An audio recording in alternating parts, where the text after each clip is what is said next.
Welcome to Caltech Buddy. Press right and solve faster. Let's go! Calculator Techniques for Binomial Expansion, Part 1. Tara. First, we will define binomial expansion.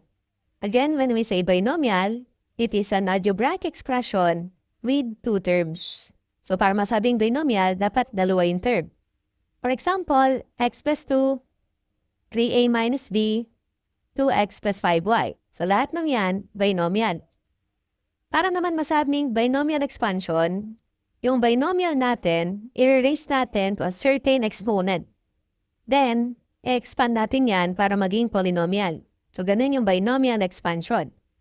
For example, you have a plus b, quantity raised to n. Kapag in-expand natin yan, yung mga coefficients manggagaling sa Pascal's triangle, and by observation, yung exponent of a will be decreasing yung pattern, while the exponent of b increasing. Pa-elaborate natin yung Pascal's triangle. So, ganito yung format ng Pascal's triangle. So, technically, may pattern talaga siya.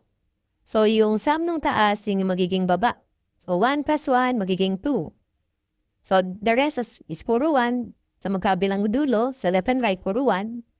1 plus 2, magiging 3. 2 plus 1, magiging 3. Next level, 1 plus 3, magiging 4. 3 plus 3, 6. 3 plus 1, 4. And so on and so forth. Okay? Di naman natin itutuloy yung Pascal's triangle. Difficult yan. Pero, in an example na a plus b quantity raised to 4, yung coefficients niya should be 1, 4, 6, 4, 1. May magiging coefficients after mag-expand.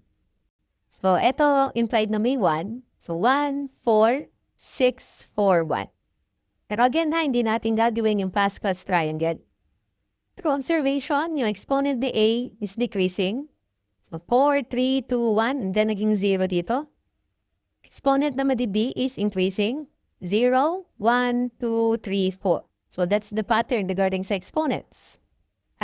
Pag in-expand ko yung a plus b quantity raised to 4, lumalabas na magkakaroon tayo ng limang term. So, as a general rule, pag in-expand mo yung binomial expansion, yung number of terms, parating n plus 1. So, if this is 4, plus 1, magiging 5. 5 terms after i-expand. Again, don't be intimidated kasi nga hindi naman tayo magpa-Pascal's triangle. This is Caltech Buddy. Tuturuan ko kayo ng Caltech. Yung binomial expansion, this is a difficult topic sa algebra. Gawa natin ang paraan para dimulit. Okay. Still, mag-memorize tayo ng formula. Pero after ma-memorize yung formula, tapusin na lang, madali na siya gamitin. So, this is the formula for the R term. NCR minus 1 is to 10 minus 1 plus 1 D raised to R minus 1.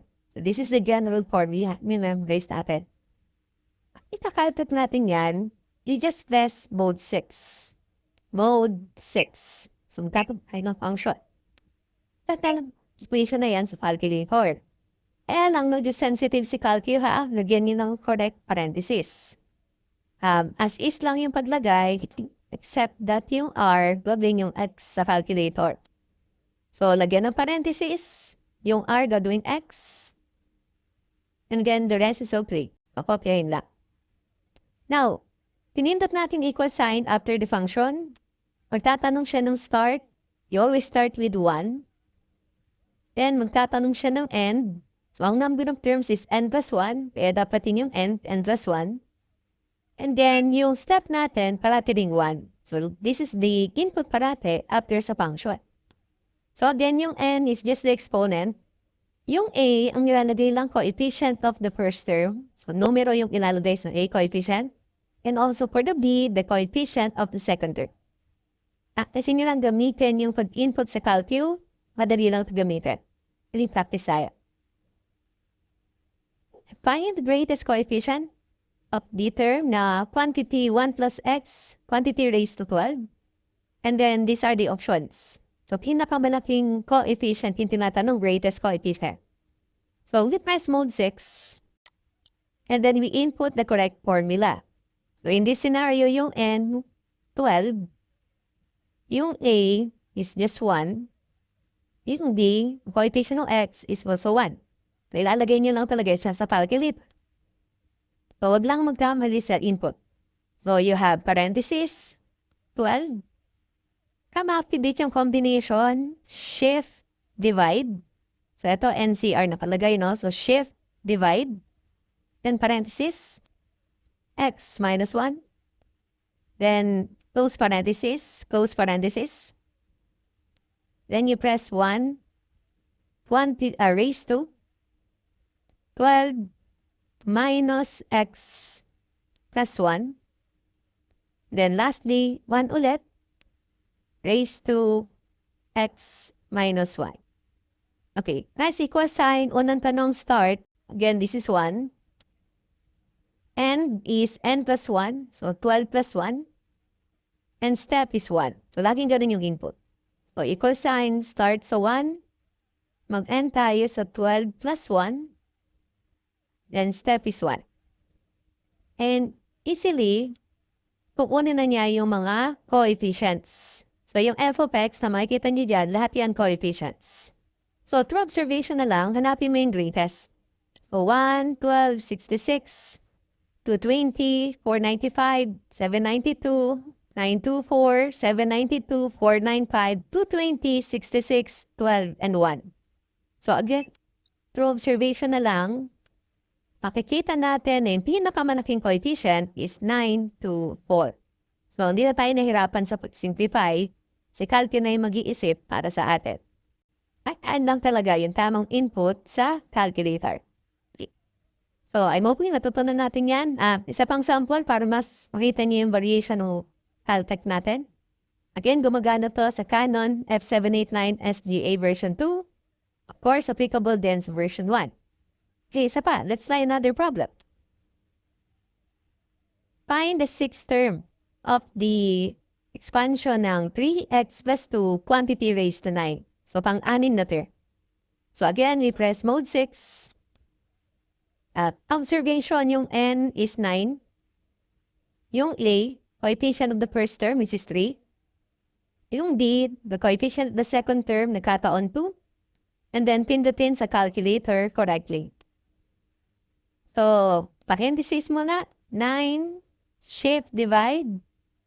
Then parenthesis, x minus 1. Okay, dalawang close parenthesis.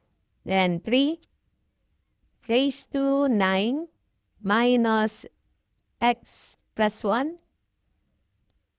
And raised to x minus 1. Okay. Kasi equal sign, magtatanong start 1 and n plus 1. Step is 1. So, equal sign, 1, 9 plus 1, then 1.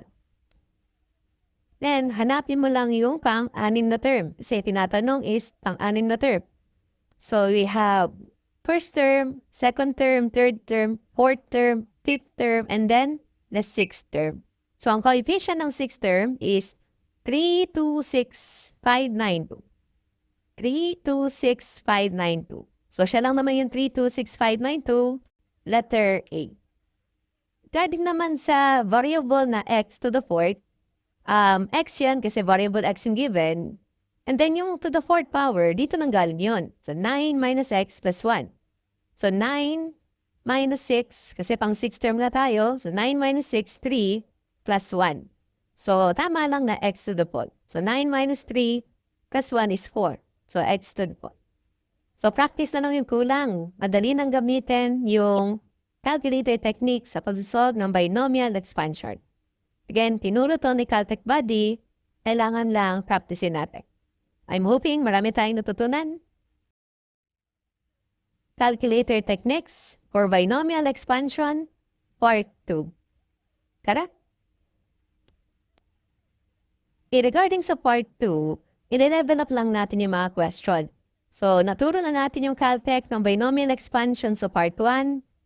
Yung mga question doon, medyo basic pa. Ngayon, level up tayo ng konti. Recap muna tayo ng Caltech ng part 1. So, we need to memorize this formula para sa R term.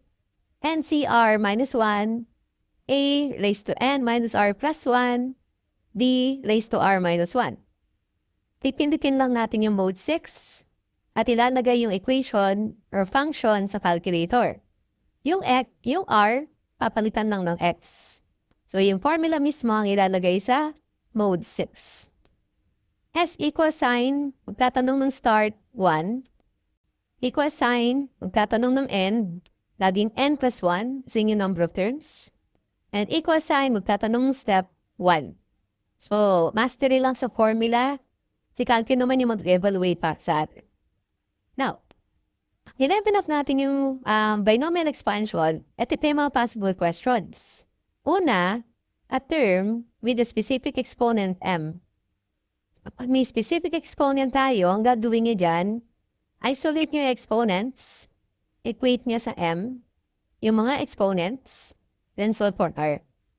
Kasi ang problem dyan, pang ilang term lalabas yung exponent with raised to m. So, isa-solve natin talaga si r. Na-encounter niyo naman yung problem sa binomial expansion na constant term. Same procedure, isolate yung exponent. Pag inad yung mga exponent, dapat equate nyo naman sa 0. Kasi pag sinabing constant term, yung variable x naka-raise sa 0. So, lagi yan naka-equate sa 0 pang constant term. Then, solve for r. Yan lang naman yung addition sa part 2. Again, mas challenging yung problem dito. Pero with the use of Caltech, na tinuro ni Caltech Buddy, mapapagdali natin yan. I-practice lang yung kuna. Let's try. Find the coefficient of x raised to 7 in x squared plus 2x quantity raised to 5.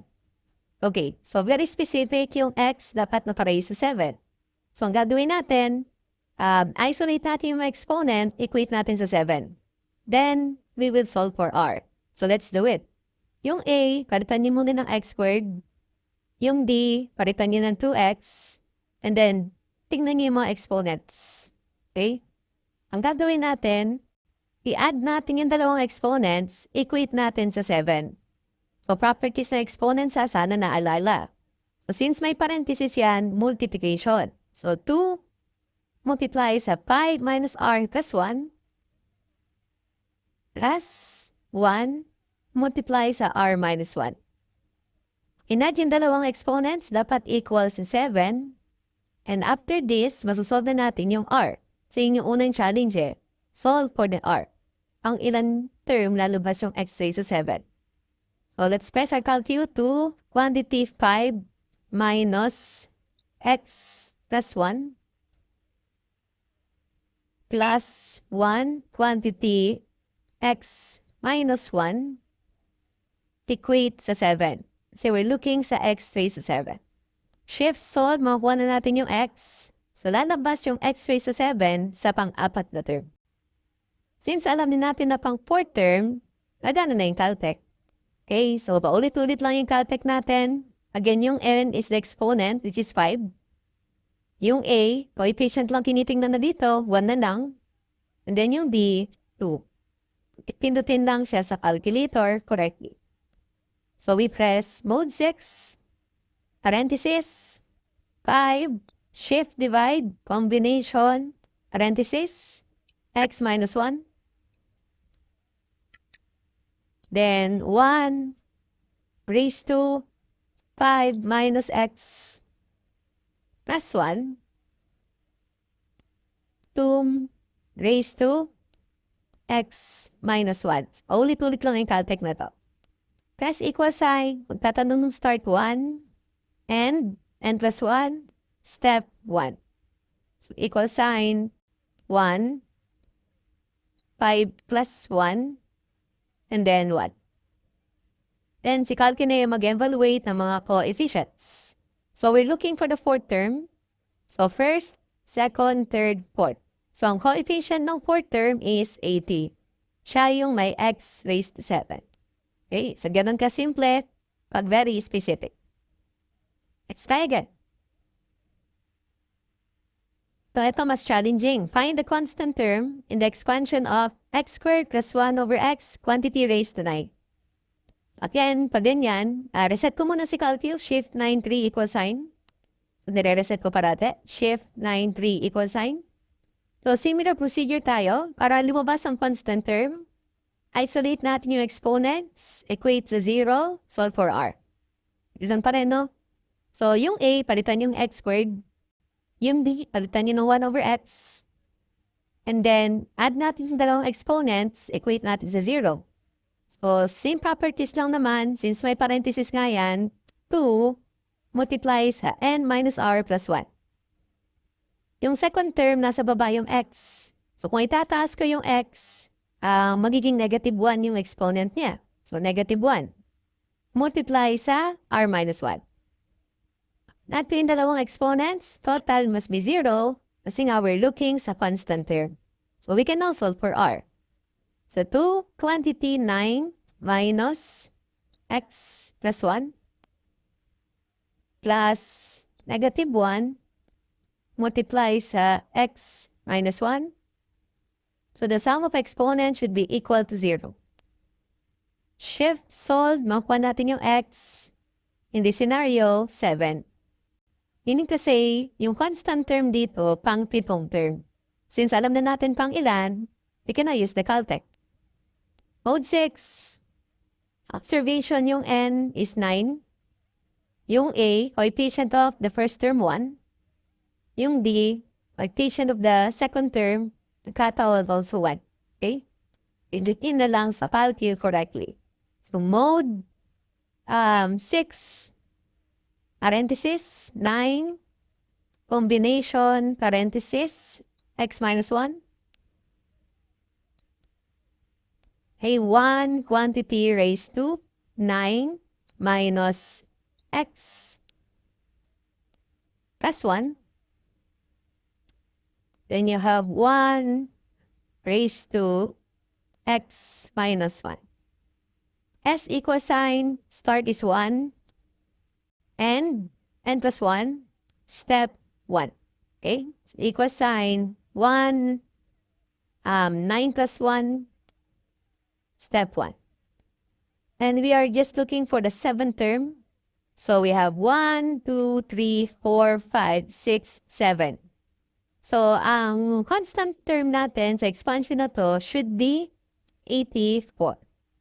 So, again, I'm hoping natututunan natin yung Caltech for the binomial expansion na tinuro ni Caltech Buddy.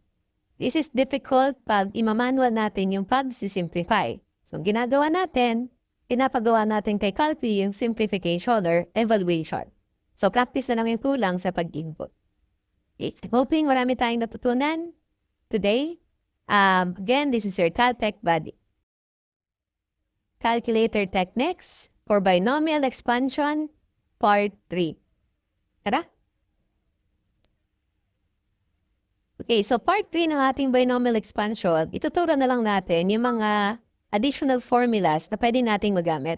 Okay, kasi may mga additional formula pa dito. Pero majority ng formula natin naturo na sa part 1 at sa part 2. As a recall, ito yung formula ng R term. NCR minus 1, A raised to N minus R plus 1, B raised to R minus 1. Kung gagamitin natin yung Caltech, we will just press mode 6 table. Tapos, ilalagay natin yung equation na to sa calculator. Papalitan lang yung R ng X. So, na-practice na natin yan multiple times sa part 1 at sa part 2. Now, pag pinindot yung equal sign, ipindutin start 1. Yung end is n plus 1. Kasi this is the number of terms. Naging n plus 1. And then yung step is 1. Okay? Now, ang mga possible questions pa regarding sa binomial expansions are the following. Ay, di rin tayong tanungin na needle term. Please take note na kapag yung n, even number, isa lang yung needle term. Pero pag yung n, odd number, dalawa yung needle term. So, depende na lang yan sa exponent. So, ang location ng needle term is laging n over 2 plus 1. So, for example, yung n natin 4. So, 4 over 2 plus 1. So, ang gitnang term dyan, pangatlo. So, ganun kunin yung location ng needle term. Kung sakaling odd number yung n, nyari 5, di-divide ko ng 2 plus 1. So, ang mangyayari dyan, ang middle term is 3.5. Ibig sabihin yung third term tsaka fourth term yung middle term. So, ganun yung mangyayari pag add number yung f. Pero usually naman, pag nagtatanong ng middle term, yung exponent, even, usually, isa lang yung middle term.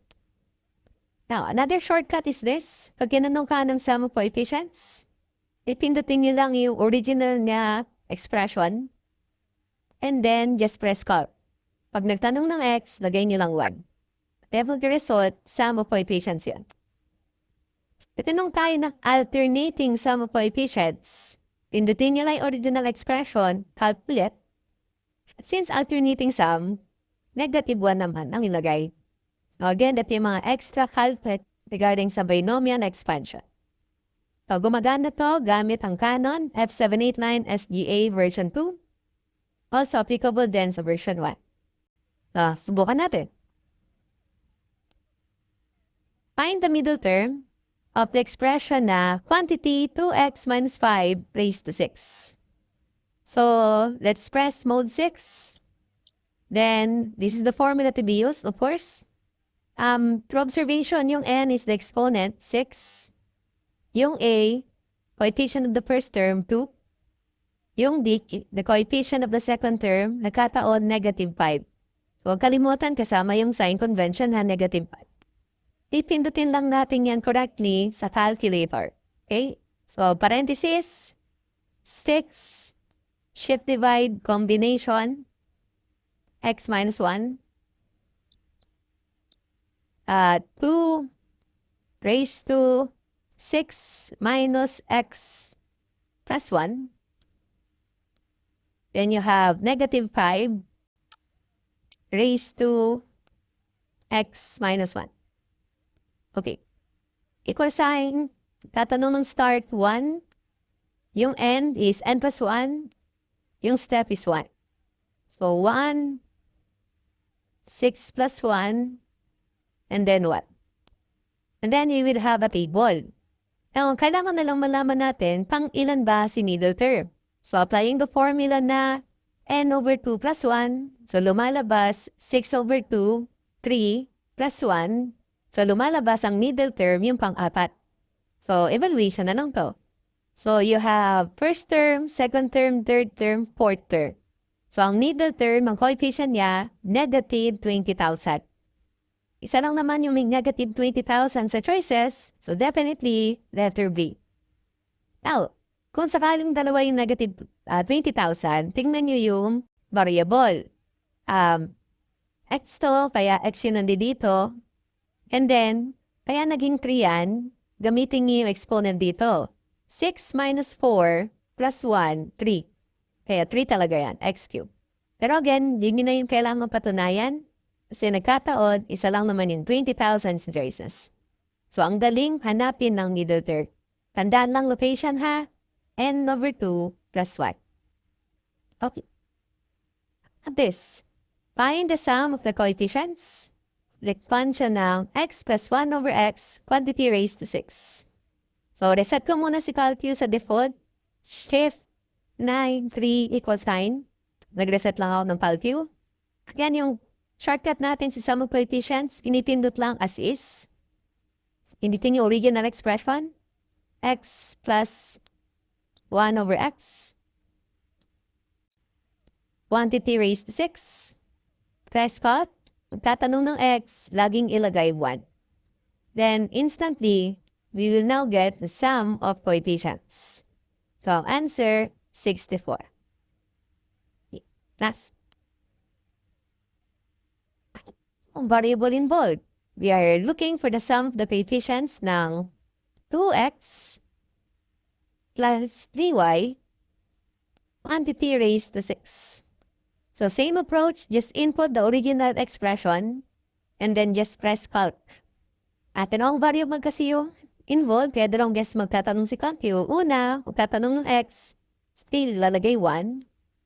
Pangalawa, magtatanong ng y, still 1 ang ilalagay. And instantly, makukuha na natin yung sum of coefficients. So, calc 1, and then yung y, 1 also. So, the sum of the coefficients is 15,625. It is very difficult pag-expand nyo, tapos i-add nyo manually ha. So use the shortcut. So I'm hoping marami tayong natutunan today sa discussion natin sa Caltech Buddy. Yung mga technique natin gumagana sa Canon F789 SGA version 2. Also applicable sa version 1. So that's it. Okay, thank you. If you have any questions or clarifications on anything we discussed, feel free to leave a comment and we'll be happy to respond. To God be the glory. This is your Caltech Buddy. Math made easy with shortcuts, tips, and calculator techniques. Bye!